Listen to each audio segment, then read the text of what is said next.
Bismillahirrahmanirrahim. Assalamualaikum warahmatullahi wabarakatuh. Kami dari kelompok 2 akan mempresentasikan makalah kelompok kami yang berjudul Analisis Materi Bahasa Arab MI, yaitu materi hiwar.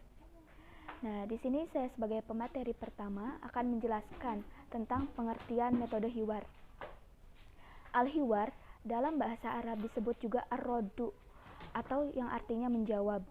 Dan al-hiwar itu bisa juga diartikan sebagai tanya jawab, percakapan, atau dialog. Nah, yang disebut dengan materi hiwar adalah percakapan silih berganti antara kedua belah pihak melalui tanya jawab mengenai suatu topik yang mengarah kepada suatu tujuan. Nah, percakapan ini bisa berupa dialog langsung dan melibatkan kedua belah pihak secara aktif. Atau bisa juga yang aktif hanya salah satu pihak saja. Sedang pihak lainnya hanya merespon dengan hanya mendengarkan dan merespon dengan segenap perasaannya. Nah, dalam hiwar ini terkadang keduanya sampai kepada kesimpulan dan ada juga salah satu pihak tidak merasa puas dengan pembicaraan lawan bicaranya. Namun meskipun demikian, ia bisa mengambil pelajaran dari percakapan lawan bicaranya. Nah, menurut Dr. Mani bin Abdul Al-Aziz Al-Mani menyebutkan bahwa metode hiwar atau at-thariqah al-hiwariyah disebut juga dengan metode tanya jawab. Hal ini senada dengan apa yang dikatakan oleh H.M. Arifin dalam bukunya yaitu Ilmu Pendidikan Islam. Mungkin sekian dari saya, yaitu tentang pengertian metode hiwar. Untuk materi selanjutnya akan dilanjutkan oleh teman saya. Terima kasih. Yang selanjutnya yaitu tujuan dan manfaat metode hiwar dalam pendidikan. Nah, pada proses pembelajaran, tujuan dan manfaat merupakan suatu hal pokok yang tidak boleh diabaikan oleh lembaga pendidikan. Nah, karena dengan adanya tujuan dalam proses pembelajaran, maka menandakan bahwa proses pembelajaran mempunyai arah atau target atas apa yang telah menjadi cita-cita yang hendak dicapai. Nah, untuk mencapai suatu tujuan, tentunya dibutuhkan adanya ikatan yang harmonis atau hubungan yang harmonis antara komponen-komponen dalam pembelajaran tersebut, seperti media pembelajaran, metodenya, terus yang terpenting siswa dan gurunya. Adapun menurut Ahmad Izan, tujuan yang harus dicapai dalam metode hiwar ini yang pertama melatih lidah anak agar terbiasa berbicara dengan bahasa Arab. Terus yang kedua terampil berbicara dalam bahasa Arab mengenai apa yang terjadi di dalam masyarakat maupun di dunia internasional yang dia ketahui masyarakat maupun di dunia internasional yang dia ketahui. Yang ketiga, dapat memahami percakapan orang lain lewat telepon atau lewat radio atau bisa lewat tape recorder lainnya. Terus yang keempat, menumbuhkan rasa cinta dan menyayangi bahasa Arab dalam Al-Quran sehingga timbul untuk memperdalaminya atau untuk belajar Al-Quran tersebut. Selain tujuan, proses pembelajaran dalam metode hiwar juga memiliki beberapa manfaat. Salah satunya menurut Muhammad Atiyah Al-Abrashi ada beberapa manfaat yang harus dicapai dalam metode hiwar ini. Yang pertama, mendorong siswa untuk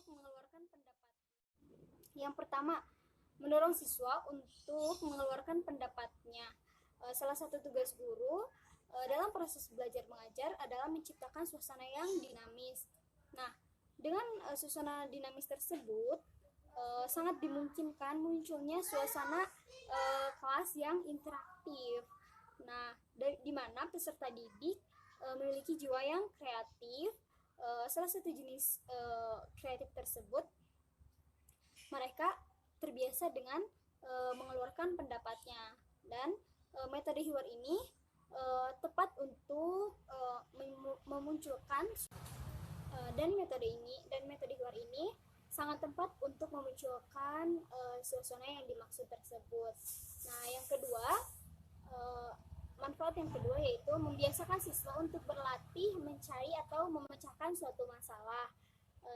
Kebiasaan yang ada dari peserta didik adalah berlatih mencari atau memecahkan suatu masalah. Kebiasaan yang ada dari peserta didik adalah kurang peka terhadap adanya masalah. Nah, yang ada dalam kaitannya dengan materi pembelajaran yang diterima. Di pihak lain, terkadang mereka para peserta didik kurang mampu jika kebetulan menemukan masalah berkaitan dengan materi yang diterimanya.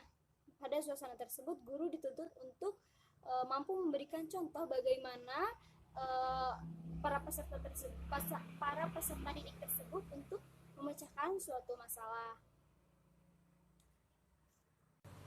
Nah, manfaat yang ketiga yaitu menghilangkan rasa keraguan-raguan pikiran pada siswa. Nah, sifat yang biasanya peserta didik alami yaitu mereka adanya sifat ragu-ragu dalam mengilustrasikan isi pikirannya.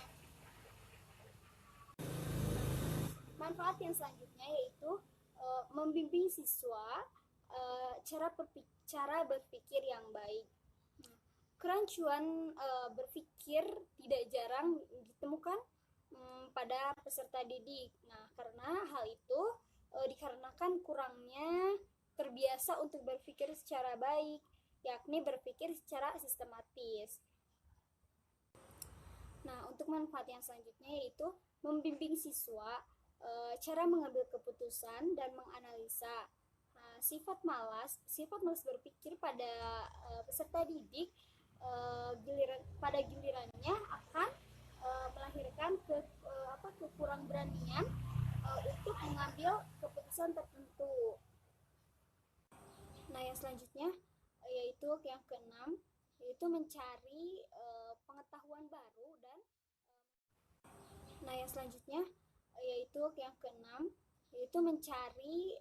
pengetahuan baru dan mengambil manfaatnya. Nah, metode Hiwar ini dapat digunakan untuk sarana untuk mencari pengetahuan dan pengalaman baru dan sekaligus untuk mengambil manfaatnya. Nah, manfaat yang ketujuh yaitu untuk melatih peserta didik dalam kemampuan mendengar. Ada berbagai metode untuk mendapatkan pengetahuan yang lebih luas. Nah, satu di antaranya yaitu metode tersebut adalah melalui aktivitas mendengarkan. Dan manfaat yang terakhir yaitu mendorong siswa untuk maju dan berkembang. Nah, salah satu motivasi agar peserta didik itu lebih maju dan berkembang adalah mereka diberikannya keleluasan untuk mengungkapkan pendapatnya. Materi yang terakhir yaitu kelebihan dan kekurangan metode Hiwar. Adapun beberapa kelebihannya yaitu yang pertama, mampu menyentuh dan membangkitkan perasaan, yang pada gilirannya akan membantu tumbuhnya sikap dan pribadi yang kokoh yang mengacu pada pencapaian tujuan akhir pendidikan. Kemudian yang kedua, mampu menimbulkan dan meninggalkan kesan yang lebih kuat dalam benak kedua belah pihak yang terlibat dalam Hiwar. Kemudian yang terakhir yaitu penggunaan metode Hiwar mampu lebih banyak mengaktifkan siswa. Kemudian ada juga menurut beberapa ahli, yaitu menurut Mani bin Abdul Aziz Al-Mani, yaitu yang pertama, materi disajikan secara dinamis. Kemudian mampu membangkitkan perhatian yang khusus dan terpusat. Kemudian mampu menjaga kestabilan perhatian dan konsentrasi. Kemudian yang terakhir yaitu bagi pengajar dapat mengetahui sejauh mana perhatian siswa terhadap materi pelajaran.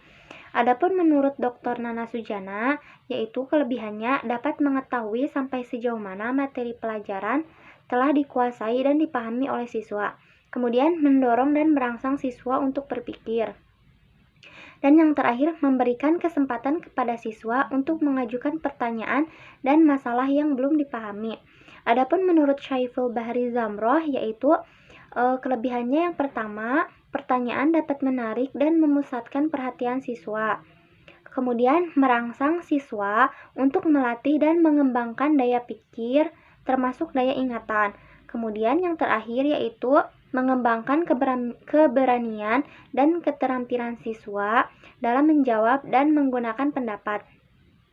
Adapun kekurangan metode Hiwar yaitu menurut Mani bin Abdul Aziz Al-Mani, yang pertama kekurangannya yaitu jika pengajar tidak memperhatikan dan mengetahui arah tanya jawab siswa, bisa keluar dari topik pembahasan.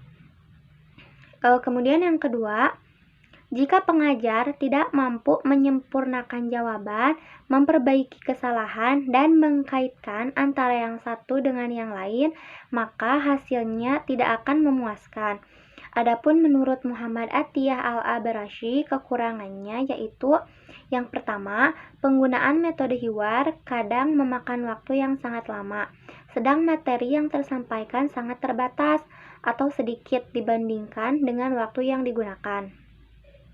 Kemudian, menciptakan kondisi yang baik untuk memberi kebebasan berpikir, menekan siswa fanatik dan emosional, dan untuk melibatkan siswa memerlukan keterampilan dan persiapan yang matang dan baik dari guru, dan menuntut siswa kreatif dan penuh perhatian.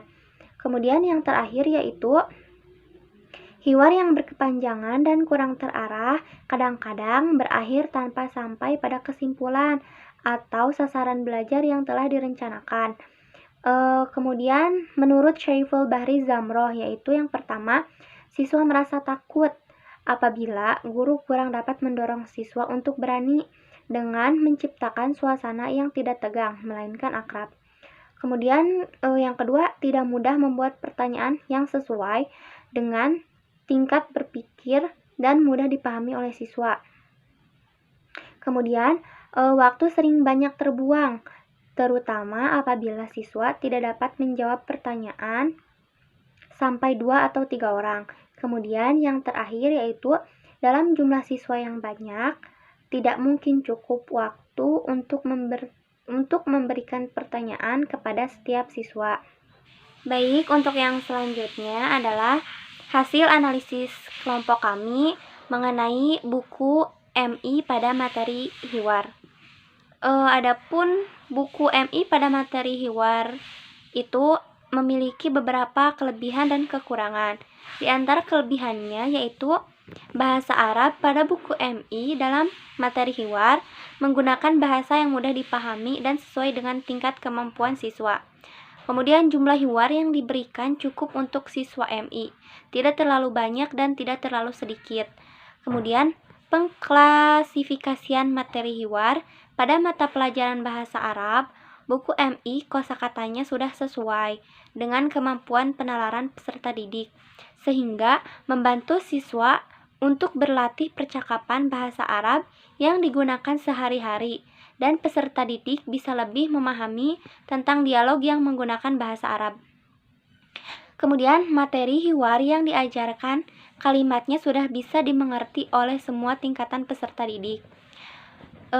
Kemudian dalam buku bahasa Arab MI materi Hiwar ada perintah untuk membacakan langsung. Dengan begitu, peserta didik dapat mengaplikasikan percakapan bahasa Arab dengan temannya secara langsung agar melatih kemampuan berbicara bahasa Arab. Dan yang terakhir, dalam buku bahasa Arab MI, materi Hiwar ini sudah baik untuk diterapkan kepada siswa karena banyak metode Hiwar yang sesuai dengan kemampuan siswa, sehingga siswa lebih mudah untuk memahaminya. Adapun kekurangannya yaitu yang pertama, dalam kebanyakan buku, pada latihan Hiwar tidak ada perintah untuk menerjemahkan. Akan lebih baik jika siswa diperintahkan untuk menerjemahkan, supaya siswa lebih paham isi dari hiwar tersebut. Yang kedua, dari hasil analisis buku bahasa Arab materi hiwar, seluruh hiwar diperintahkan untuk dibaca saja. Tidak ditemukan perintah untuk menghafal percakapan tersebut. Kemudian yang ketiga, alangkah baiknya jika materi hiwar itu ada perintah untuk menghafal, dan peserta didik harus tahu juga arti dari teks hiwar tersebut, agar peserta didik bisa sekaligus menambah pembendaharaan kata atau mufradat baru dalam berlatih percakapan dalam bahasa Arab, sehingga peserta didik bisa lebih mahir dalam berbicara bahasa Arab. Kemudian yang terakhir, pada buku MI materi hiwar ini, guru hanya mengajarkan melalui istima dan tidak disertakan dengan penulisannya. Cukup sekian dari kelompok kami. Mohon maaf atas segala kekurangannya. Wassalamualaikum warahmatullahi wabarakatuh.